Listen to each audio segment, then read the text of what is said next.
One man's journey to understand everything there is to know about sports has led to many losses. Horrible gaming, mediocre questions, but the guests are cool. And videos where gaming and podcasts collide to show sports, mainly Quidditch and football, from a variety of different angles. Welcome to Gameside Chat. Yeah, I gotta be careful asking these questions because obviously I don't mean it like, why the hell are you still here? No, but yeah, it's crossed my mind many a time. I know a lot of other players. A lot of other players who started with me who have quit. Some fairly soon after starting, some after a year. Like, I could probably name someone who's quit every single season I've played with them. Like, in terms of like, who was there at the beginning, who isn't now. And there's a lot of players who are still around. I couldn't put my finger on what precisely has kept me here. But I don't know. It's an interesting one because I think it's the social side of it as well. I think that is the big reason. Well, if you do have your friends still doing it, and it's like, well, it's a good way to spend time with them. So yeah, I think when one or two people decide to bite the bullet and stop playing, I think that might be when other people kind of domino effect. And that's what I was saying about earlier. Like, that's what I was worried about with teams is two people go, right, no, that's it.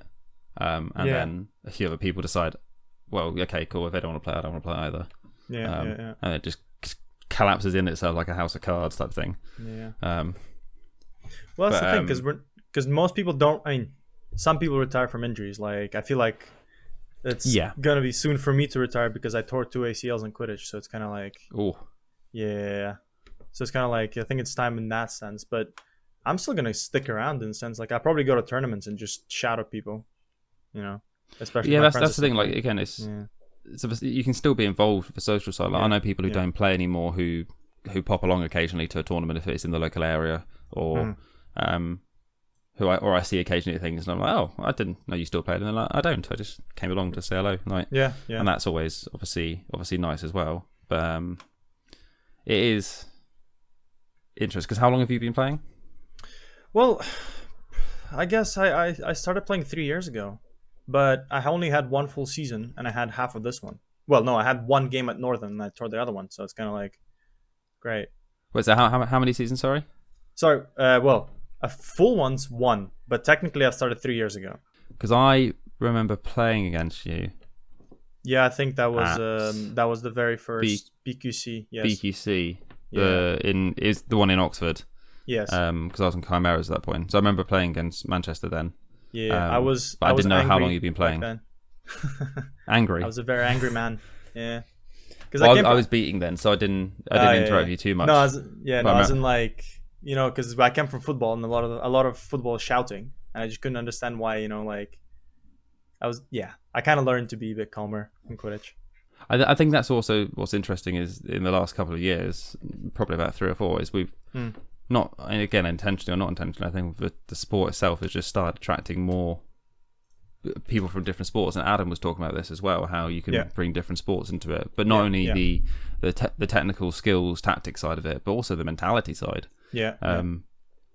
Like, I've seen people come from other sports and they've been like, they hype up the team and they're like, it's like big energy type stuff, and other players come from teams and it's more calm. And obviously, that's obviously just people in general, but I think you can see a pattern of people from what sport they come and how they decide to do it. I think I agree. Football is generally a angrier sport. Yeah, because I've had to adapt the way I coach as well. Because in football you coach, and if someone does shit, you tell them like what you think of them, and they're like, "Oh yeah, sorry, boss." But I feel like now you can't really do that here, so you kind of have to learn. Because and that's what a good manager should do. Like not everyone learns the same, and if it's your job to figure out, how they learn, so.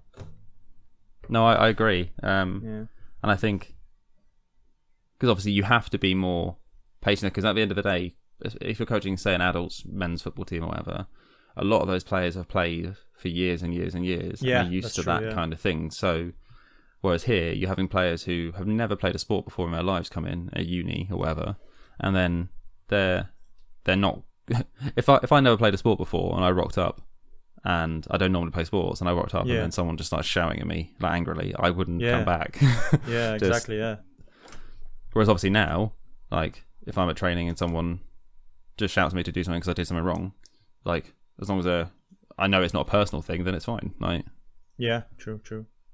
So I guess that's like a perfect segue to my next question, because you told me that you actually taught Quidditch. Yes. And so I think I've had experience teaching 12, 13-year-olds French kids once, and it was difficult. So I was going to ask you, how hard is it to actually teach kids Quidditch? Depends on your mindset going in, I think. Mm-hmm. Because I was working at a primary school, so ours was a mixed age group. So we had year 3 to year 6, so that's 7 to 11-year-olds in it, and obviously mixed gender still and stuff. So I borrowed a load of equipment from OUQC, and we kind of went head into it and tried to just give like a perfect adaptation of our rules and everything, apart from like the contact basically. And initially that didn't work, because obviously there's, I can't remember I think it's in Rich who do the Quidditch UK stuff, but they don't use brooms. All right. Which I find interesting. But one of the key points I wanted to do was have the brooms. So I made that was the one thing in my head. I was like, I'm not going to change that, but I changed a few of the other rules and stuff and made it a bit more fun and lighthearted. And because we're in a small primary school, so from year 3 to 6 there were only 60 children anyway. So we had about 9 or 10 out of those come to the club every week. And we were at one point in the process of organising a game with another Quidditch team in London, run by a player from there. But that didn't go ahead in the end because I had to leave. I left the school in the end. But I did that for a year and a half, I'd say. And it was very well received in terms of the parents, because a lot of the parents, I had loads of kids similar to how it starts at uni. Loads of kids who don't do sports come along. Yeah. And I made it very clear when I told kids about it. It is a sport. Like they'll be running around, they'll be throwing and catching and stuff. Oh, yeah. Donnarumma has been a good pick for me, I think. Yeah. So obviously because I didn't want them coming around thinking they were going to be standing around casting spells and stuff, which is fun, but that just wasn't what I wanted to run. So, but a few of the parents came up to me with those kids in particular and just said, "Oh, like my kid doesn't really like sports, but loves coming to this." Okay. So I think that is one of the main appeals of Quidditch, because it's kids who, well, that's again, it's as I said, like it's a uni thing. Like I know people who went to uni and in first year were like, I'm not really a sporty person, but Harry Potter sounds fun. Yeah. Quidditch sounds fun. Like it might be sporty, but it'll be a bit less intense and it'll be a bit less jockey. So they go along and they like it, and then now they're maybe super into it. But a few of the kids came to watch an OUQC game at one point. Oh, Golovin as well. Yes, the Russian man. Finally. It's scripted. It is scripted, yeah. My channel, I do whatever I want. Put in bribes, whatever. Oh, yeah, sorry, right. Go on. Let's have a little bit of a change up of tactics, I think. Yeah. Oh, it's going to be painful to watch. Oh, it came off him as well. Donnarumma, I think he got a hand to it, it just didn't go in. Oh. But yeah, so I think the benefits of running Quidditch are massive in terms of we all know it's been in the news a lot recently about how PE is taught in this country, and how a lot of people feel they weren't given the proper skills as a kid in school and stuff. Yeah. To be fair, I was kind of shocked because like in Russia we have like and basically everyone does sports up until grade 10, I think. Don't know what that is for you, but like everyone does sports, and then whatever. Then if you want to join a extracurricular club, you do. So I was kind of shocked that here it's not the same-ish. Yeah, I think it's just the general. I've said this a lot today, but ethos, like it's just how it's been treated. And obviously, I've worked in schools for a couple of years now, and it's way better than when I was a kid. Okay. Massively better, but obviously we won't start seeing the benefits of that until. Like, if I'm teaching a kid who's 10 now, I won't see the benefits or see what potentially impact it has till later on. Yeah. So I think the next generation will be better, I think. But I think also it becomes I think the extremes will be highlighted more. I think there'll be more kids who are more proficient with sports and more confident and more willing to try them, and there'll be other kids who are actually anti it kind of thing because they were forced quote unquote to do it in school and stuff. Yeah, but I feel like a lot of the sports, like you don't have to like play any difficult stuff. It doesn't have to be high level. It just has to be, you get to hang with your mates, just do something not. You don't have to like sprint or stuff like that. I feel like that's kind of crazy and stupid. Like sometimes you do track and I'm like, well, that's not really a fun thing. Just do like a game a week, we play Quidditch one week, then the other we play football, the other we play basketball, now we play tag. I don't know, just doesn't have to be anything crazy. Just could be fun games, just gets you out and about. Well, I work in a secondary school. Yes, the pie. Man, you're gonna win this way. Change worked. You're gonna win this way as well. Oh, and away goals, yeah. Yeah, away goals. God damn it, away goals. They're the bane of my existence. I think every time I lose, it's always away goals. Ugh. Right. That was such a simple, like 3 people just passing it across the middle. Yeah. But yeah. So do you reckon? Yeah, go on. Sorry. Where was I? Yeah. So obviously I worked in a secondary school for last year and a bit, and I was a TA in one of them, and then I went into a lot of different lessons and stuff, so I got to go into PE quite a bit, and I was often in the lower sets per se, and the way it's taught now is much more focused on teaching key skills and having fun rather than forcing them to do it. I remember when I was at school, it was very different. Like we were forced to just run laps at points, just round a park. Yeah, just like do a quota of things like, can you do push-ups? Can you do sit-ups? Like, well, no wonder people hate it. It's like, it is. I think it's better now than it was, but I still think there's improvements that could be made. Yeah. Who am I going to sub on? I got confused there. I have Martinez, the goalie from Arsenal, but it just says E Martinez, so I was thinking of Martinez from Inter Milan, the striker. So I was about to put him on up front. Oh no! Which is not. You should do that, man. You should do it. Why not? It'll be fun. Trying to sabotage. I'm not giving you a win on Football Manager. I'm not. Damn. Every time, man. Every time. I have not won on this channel since. What is this? I need to start playing games where I can't physically lose. It'll be like a co-op game or just the aim is not to win. When you're working together, yeah. Yeah. Okay. So do you reckon Quidditch is personally worth it for you? Like, is it? I enjoyed it massively. Yeah. It's definitely rewarding. Like, obviously we only had like 10 kids coming, but like, just hearing those parents go like, oh, my kid wouldn't have done sport before, now they like coming to this kind of thing. Is always nice to hear. I've never done one of these big Quidditch sessions that some clubs have done, where they get booked to go to a school and do like a day session for like 100 kids or whatever. Like, I don't know how rewarding that might be, because you don't have those personal kind of connections with the kids. Yeah, I was seeing the same kids week in, week out, so we were working on skills and stuff, and like you could see them improve. You could see them improve and stuff. Yeah, it was interesting though. There was one kid who, year 6 kid, who he came to watch one of the matches we had in Oxford. I let the parents know about it so they could bring their kids if they wanted, and he came along and he saw me and some of the other beaters like face beating people, so we got back to the training session a couple of weeks later, and he was just like full on pelting it at people's faces, but with like unnerving accuracy. Like, he was very, very good at it, and he was like doing pump fakes, and like, because he'd watched the game. Oh wow, so someone's got talent already. Exactly, yeah. But I think that'll be all. Yeah. I thought that was going to seal the deal. But I think that shows that at that age, kids are so absorbent in terms of like knowledge. Like, he watched one game of Quidditch and already picked up all those little nuances and stuff. Whereas, what's happened? I paused it because I'm doing tactical stuff. No worries. I was confused. I was like, did I press pause? I did. No. So I think if we want to last as a sport more than another 5-10 years, we have to start at the ground level in terms of doing that.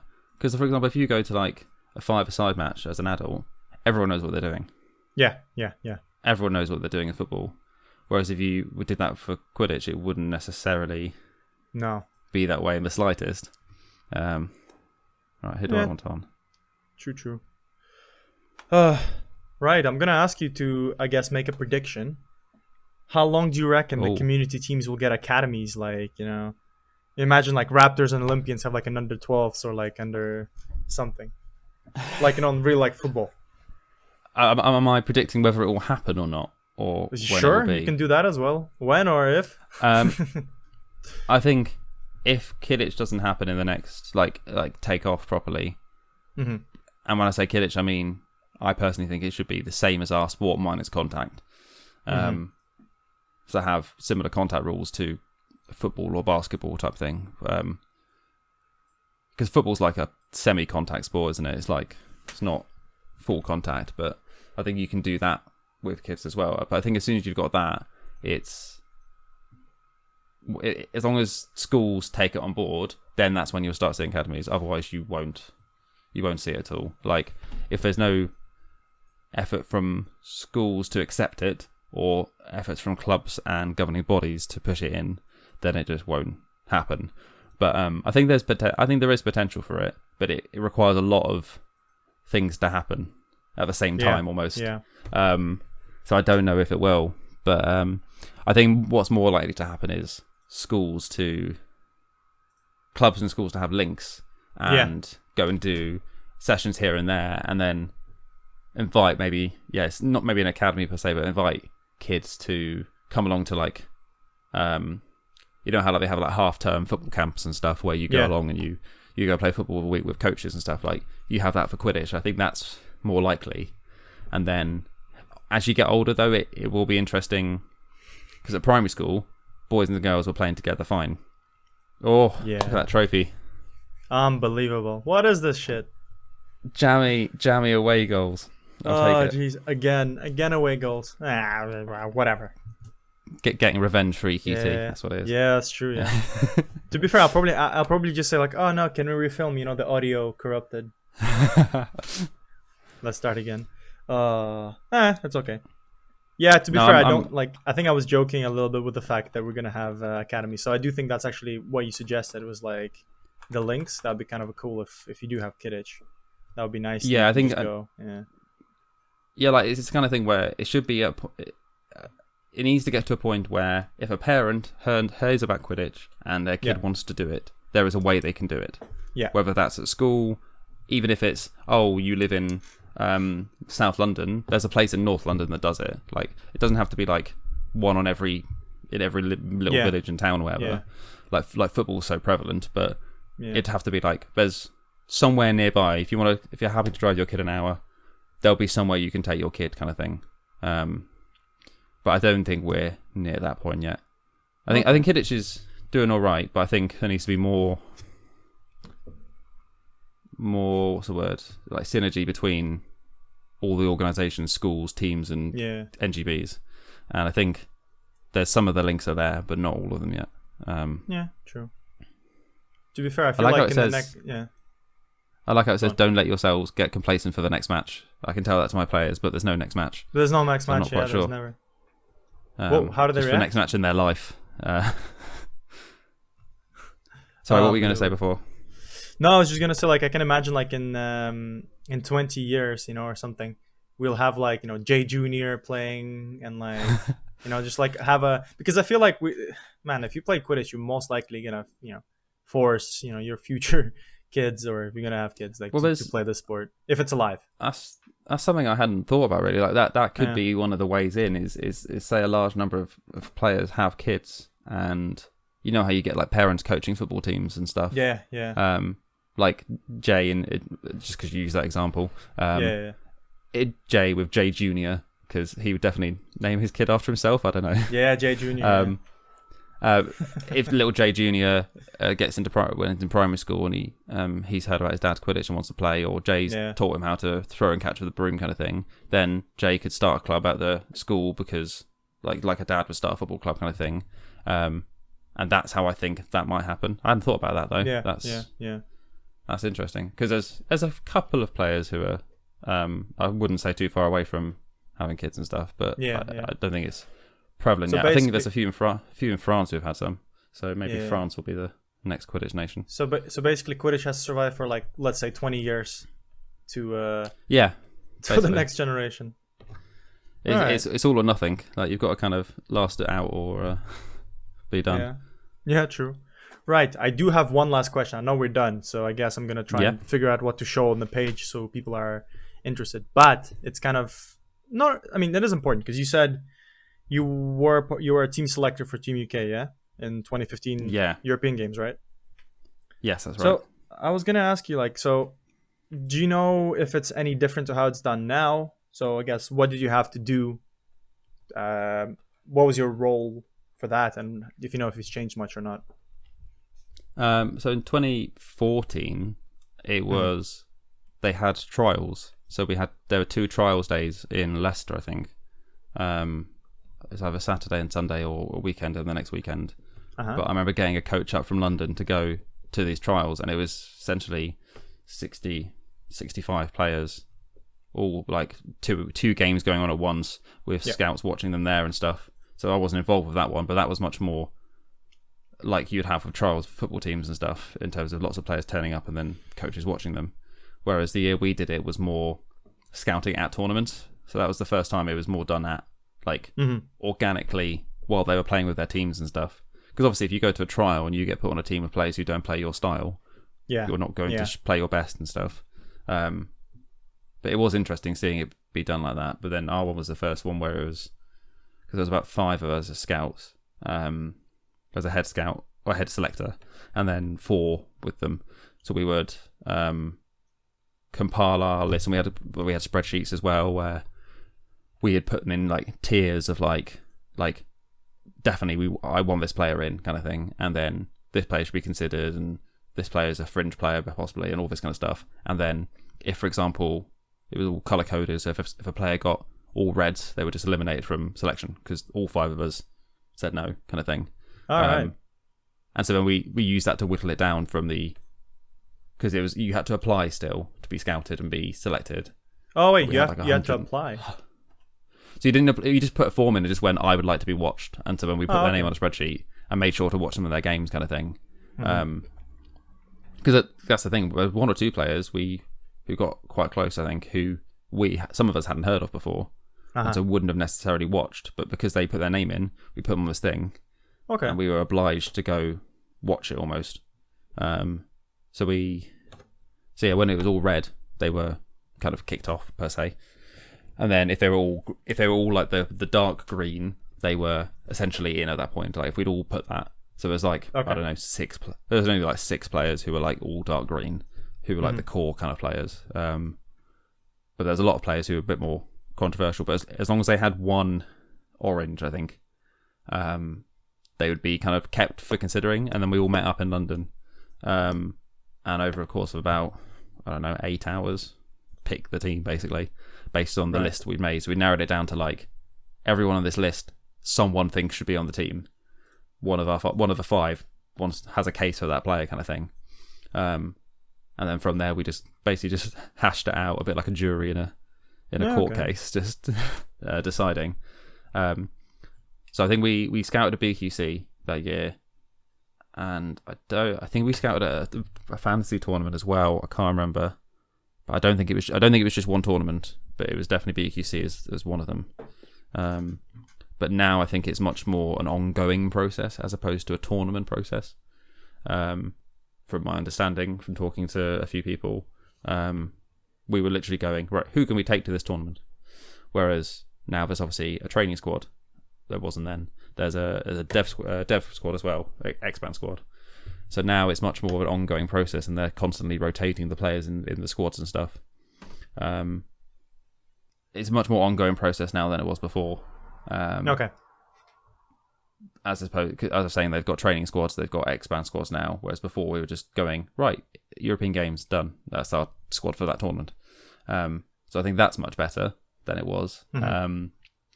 I don't know the number of scouts they've got. I don't know how willing they are to look at all the teams. Like as Adam was saying, like there there are people in every squad who has potential to be in X-ban at the minimum kind of thing. So I don't know how much they're looking, but I know they obviously got more of a what's the word? More of a particular thing they're looking for now, because you have to kind of fit in with the squad as a whole, as opposed to just being like one of the best players type of thing. So I'm not sure, but I would be interested to know, because I don't think they're hiding what they're doing scouting wise or anything. But they haven't published it anywhere or anything. So it would be interesting to see what their scouting process is. It would be kind of cool for interest as well. Yeah. I remember a few years ago, I think it was maybe 2017. I saw I think Jay made it. It was like a scouting, like a master scouting like sheet basically. Okay. And it was incredibly in depth, and it was basically something you filled out for a player. So you just picked a player to scout, and then you'd fill that out in full, and it was very, very in depth. So I don't know if it's still that in depth per player, or if they have like a more brief one for new players they're scouting, and then if they want to scout them more in depth, they scout more in depth kind of thing. But it would be interesting to know. I don't know if they've. It might be on Quack's website somewhere. I doubt it, but it might be. But it would be something interesting. Man, I can't believe that's something I should have asked, because I did have a talk with him, and I mentioned a bit, but I never actually asked if they have like procedures laid out in place. Yeah, so. I imagine with Jay though, there's a lot of questions to ask, so it's a bit it's quite easy to forget some. Yeah. Plus, to be fair, the chat was asking questions, so it's kind of nice. Yeah. True. That was a live one as well. So. Yeah. Right. So I think that's everything covered. Is there anything you reckon we missed, or do you reckon there's something you want to pick up real quick? I'm happy with that. Like, yeah. I'm open for more questions, but I'm open to leaving it there. It's up to you. Yeah. No. I think I've covered everything I was trying to. Yeah, I've covered literally everything I wanted to do. Because I think, I'm trying to make sure that with each episode we actually bring something new, because I don't want to rehash, the same topics. Yeah, I very much enjoy listening to them about how you've covered a lot of different angles in terms of past experience, and also what their expertise is on and stuff. Yeah. So my expertise is just being old. So. Yeah, that's literally like, ooh, old person. Yes, let's interview. Yeah. And just like, how does it feel being old? Basically, I enjoyed the nostalgia trip I went on today. It was good. Yeah, that was good. It's good. Right, before you go, how many years do you reckon you still have in this sport? Like, as in actively playing, not as in just, never looking at a Quidditch match ever again.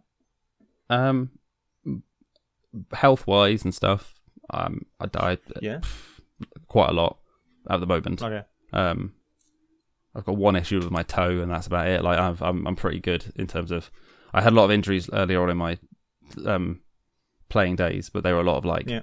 I would damage a bone or something and then be out for a couple of weeks and then be back. But now I'm actually feeling surprisingly healthy and probably in some of the best shape I've been in years. Oh, that's good. That's good. I don't know. It could be.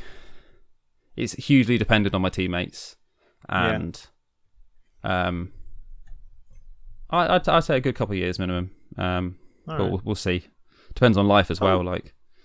Yeah, that's true. Yeah, if you do have like a proper job and you have to, you can't. Yeah, well, I'm working and doing a degree part time as well. So at the moment, so it's like. Oh wow!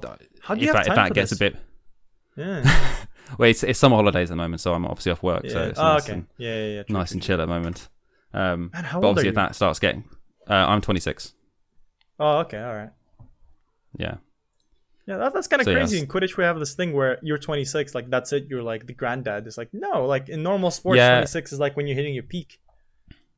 Yeah, that it is bizarre. I think that's a lot of the time is because players choose to leave before they hit their peak. Yeah. Kind of thing. I think it's also like I think the peak athletically is 26, 27, 28, depending on sport. But that's for people who have worked their whole lives athletically. Like true, maybe Whereas I think a lot of Quidditch players would argue a lot of us have peaked before we start playing the sport. So. Peak at 19, that's it. Thank you. I'm done. Yeah, basically. All right, man. Well, that's all I have to ask you today. So thank you for coming. No problem. Thank you for having me. Thanks for embarrassing me again on this channel. God damn it. I wouldn't say embarrassed. I narrowly won. Two draws, yeah. No, to be fair, I'm looking at the stats, and you actually dominated both games, so it's kind of deserved. I can't even pretend, like... I guess my bribes to the Russian government didn't work. Shame. It got Golovin in a goal, so I think that counts. True, yeah. Maybe I didn't pay enough. I should have paid more. It's a different rate to win a game than to let a player score. I look forward to seeing our next one where you've paid them billions of pounds to win. But just me, I get £1 billion and I give like someone else like 200 million. Yeah. Have fun. Anyways, thanks for coming, man. No problem. Thank you so much. All right. See you, buddy. So this concludes my episode with Ben Pooley. I hope you guys found it enjoyable and informative at the same time. So if there's some aspect of the sport that you want me to cover, message me. If you're watching on YouTube, give a comment, give a like, that sort of stuff. I don't know how to do this properly, but anyways, thank you for watching. Once I move houses properly, I will be able to do more stuff. I have some guests lined up. Hopefully they haven't decided to back out on me. But yeah, hopefully there'll be more stuff to come, and actually, hopefully I'll be covering some more European players as well. I don't want this to be just limited to us. I wanted to do, more stuff. And also, I've done already Canada. Maybe I can do US one day. Maybe even Russia. Who knows? No. Anyways, thank you for watching my Gameside chat. And I will see you, hopefully, sometime in the future. Bye, guys.